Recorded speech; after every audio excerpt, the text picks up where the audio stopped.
Hey church, and welcome to this week's small group. Now, this last Sunday was Baptism Sunday, and I love baptisms. You know, there's something about watching a believer do what Jesus called them to do. It just kind of chokes me up, makes me emotional. But that's when the actual work for the church begins. I think so often we celebrate when somebody is baptized as if our job is over. The truth of the matter is our job is just beginning.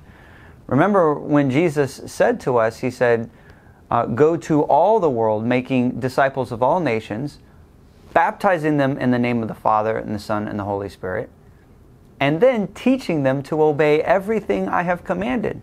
So baptism is the first part, but the hard part is teaching them everything that Jesus told them to do. And so in our church, the best way to start discipleship is by inviting people to come to your small group. But how do we get them to come in? This is what we will be discussing in our small group time today. So I'd like to start out by reading Matthew chapter 4, verses 18 through 22. We're going to see how Jesus brought some of the disciples in. Why does it seem it was so easy for Jesus to invite people to become His disciples? What was the promise Jesus made to them if they would follow Him? And what would that promise sound like today with today's professions? You're going to see that Jesus does a little play on words. Fishermen, I'll make you fishers of men. What would that look like in today's professions?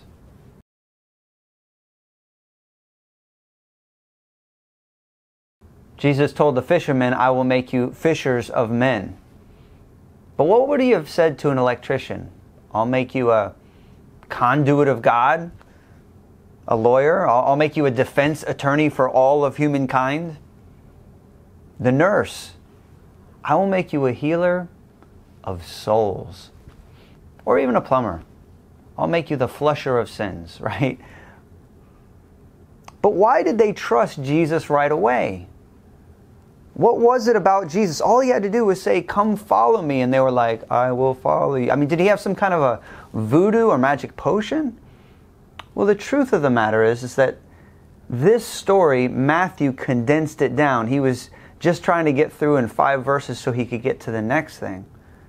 But what I want you to see is in Luke chapter 5, we find a lot more details. And so, start out by reading Luke chapter 5, verses 1 through 3. Why do you think the fishermen were washing their nets?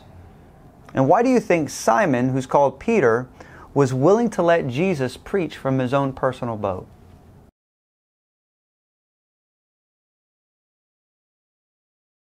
The reason why they were washing their nets is because they were done fishing. In fact, we're going to find out that they had been fishing for a while. You know, I'm sure that Jesus was listening to Jesus preach as He was washing those nets. And He was intrigued by what Jesus had to say. Next, I want you to read Luke chapter 5, verses 4 through 7. Why do you think Simon protested about casting out his nets again? And what are some of the reasons that we protest when Jesus asks us to do something?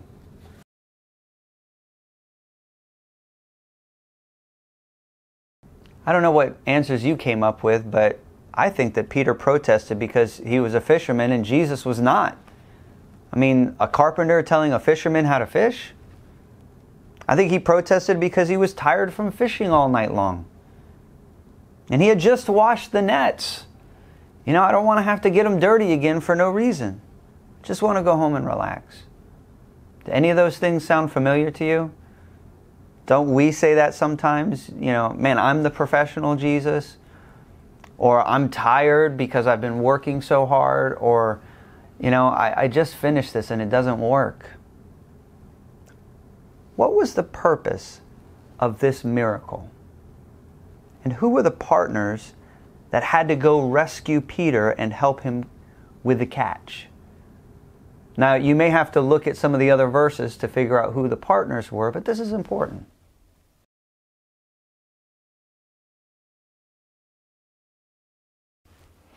In the next few verses, we actually find out that the partners were James and John. You see, they were all involved in this miracle. In Matthew, Jesus is just walking along the beach and he's like, hey, follow me. And it seems like it was this random thing, but it wasn't. Jesus had interacted with them. And the purpose of this miracle was simply to get their attention, to give validity to Jesus' ministry. All the miracle did was set them up for the big ask. Would you come follow me? Read Luke chapter 5, verses 8 through 11. What spiritual lessons do you get from this story? And what did Jesus actually do to get these first disciples to follow him?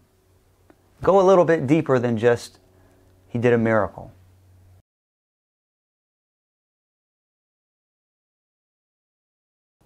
You know, when I read this story, I get the spiritual lesson that by myself, I'm just an average Joe.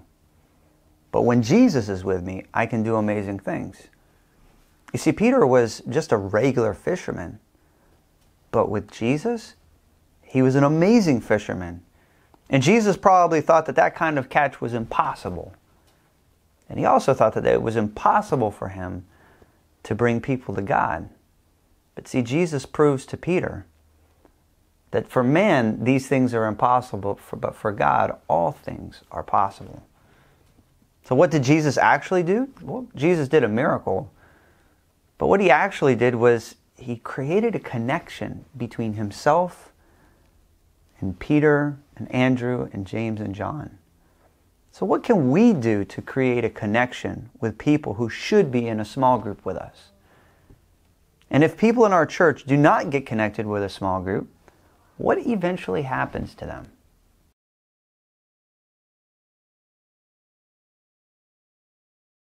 You know, I've watched people who come into our church and they get all excited about Jesus, but then when the distractions come, eventually they stop coming.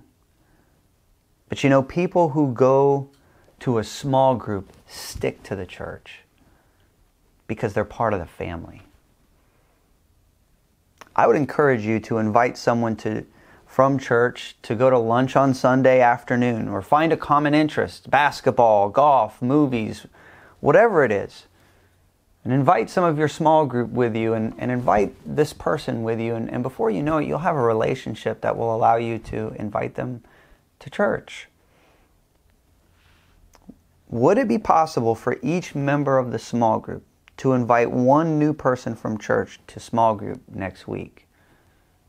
And close out the small group in prayer and ask God to give us the courage not just to share our faith with unbelievers, but to bring others into the family of our church.